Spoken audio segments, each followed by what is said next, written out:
All right, let's get it. All right, now since we got the head on here, we got everything together, everything smooth on the inside, no hang-ups. All right, so let's get to reassembling everything. And I'm gonna start with the coil. Let me get out my filler gauges. I'm gonna set these to 10 thousandths. I heard from anywhere 8 to 12, but 10 usually works all right for me. So all we gotta do is get this on here, make sure everything lines up, and boom, just like that.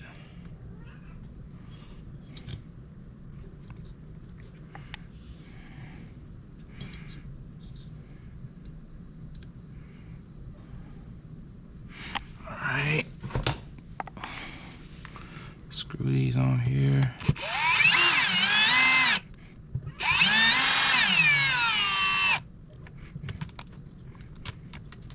Alright, we can remove our gauge here. Alright, a lot smoother. A lot smoother. Alright, thing I want to do, let's start with the intake stuff and put the intake stuff on here. Alright.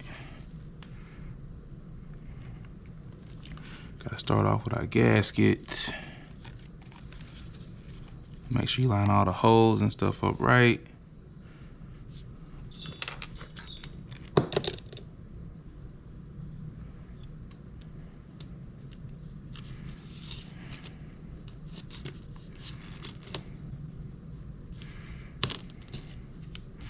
Line up everything right.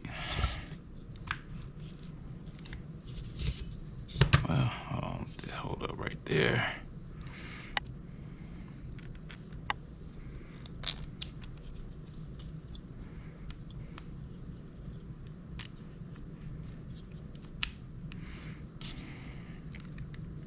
Put these bolts in from the back side, just like that. Line these up.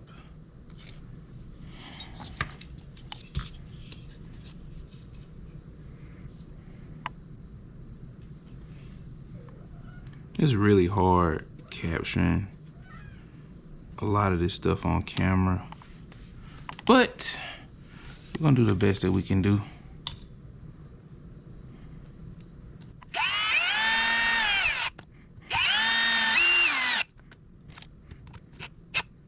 Now we gotta put our carburetor back on and our gaskets on. Remember that it has these holes here. Gotta remember that this gasket goes to that. Alright, then we can put our carburetor on.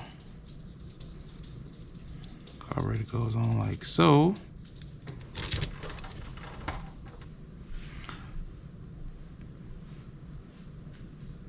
Put our gasket on.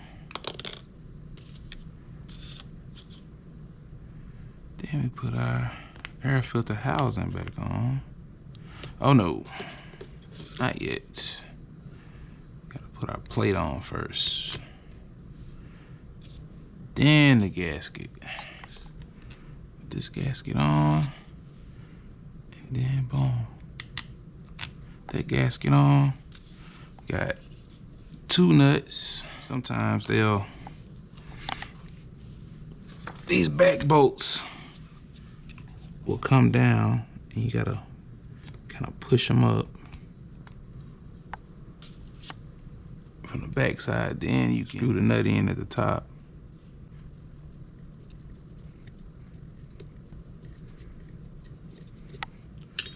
And we're gonna do the other side.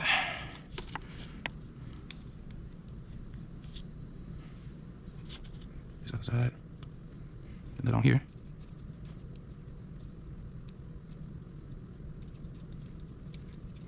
Boom. Now we just gotta screw these down. 30 seconds.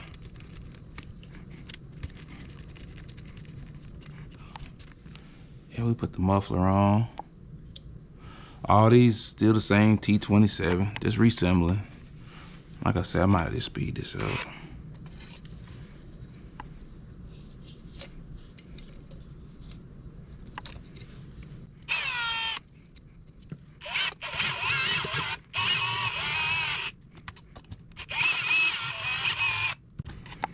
Alright, got this third bolt on this underside of the muffler. Boom. Spark plug.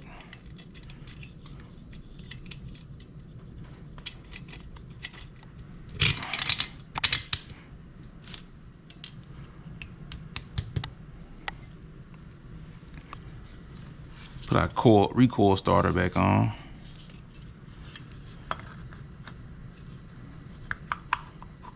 I'll put this side on.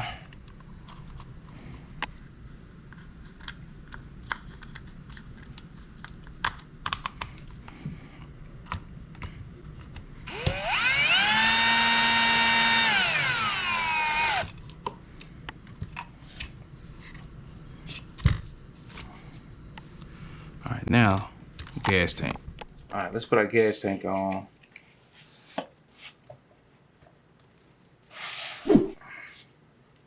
Gas tank on. It has these little slots on here, man. I mean, they're right there, so it's not much explanation I can do about it. Connect these lines up. Line right there, line right there.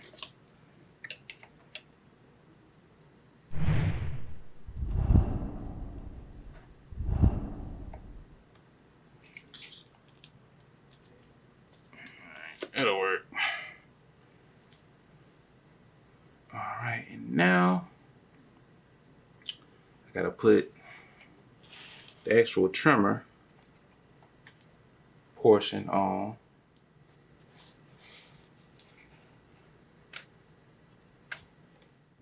Hold on, stop the presses.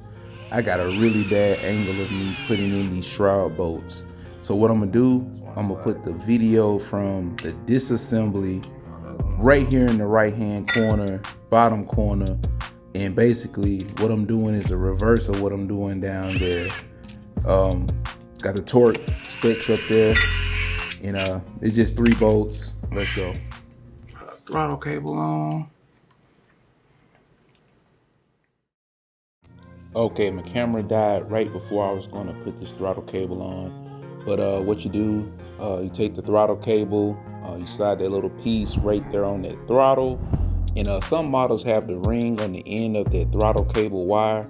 On this one it does. You have to screw that T27 bolt to the recoil starter housing. And that torque spec is a 4.0. I'll put it on top of the screen. Okay, man, I got everything put back together. And right now we're gonna test it out. We're gonna crank it up, see what we can do. I already been tinkering with it a little bit, so I think I got it dialed in just right. So let's go ahead and put this bad boy on choke. Let's give it a little fuel, prime it up a little bit. All right, we gotta set the start.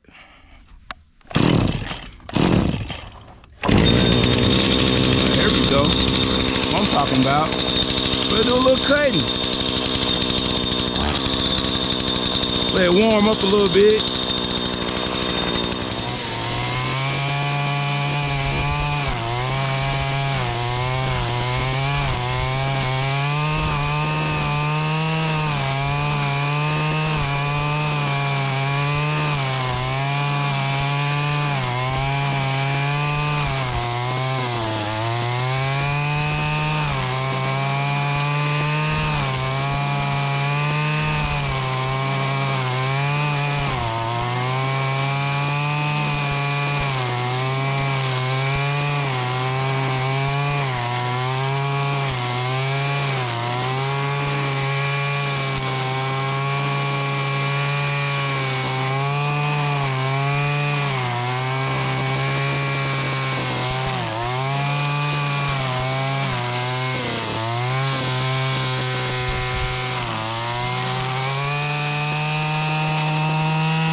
Hey yo, you see the cut? It's ready to go.